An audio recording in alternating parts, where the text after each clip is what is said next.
Welcome to Chillin' 101. We hope this video helps. You begin by confirming prerequisites and then taking the first real action.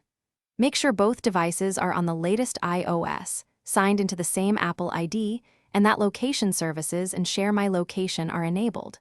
Once done, open Messages, find the conversation showing Location Expired. Tap the contact name and choose Share My Location for 1 hour. This forces a fresh location request and primes the system for the repair steps that follow. Next, you force a refresh of network and authorization states to clear stale tokens.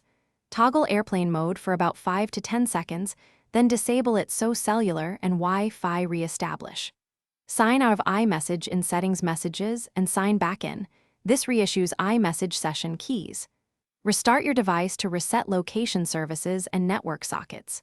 Once complete, open Messages again and request location. This sequence resolves token expiration that caused the message to show expired.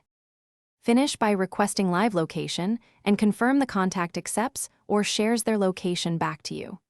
Make sure two-factor authentication and iCloud status are healthy because expired tokens often come from Apple ID inconsistencies. If the location still shows expired, reset network settings to clear cached DNS and carriers. This is a final local fix before vendor help. If problems persist after these steps, contact Apple support for server-side.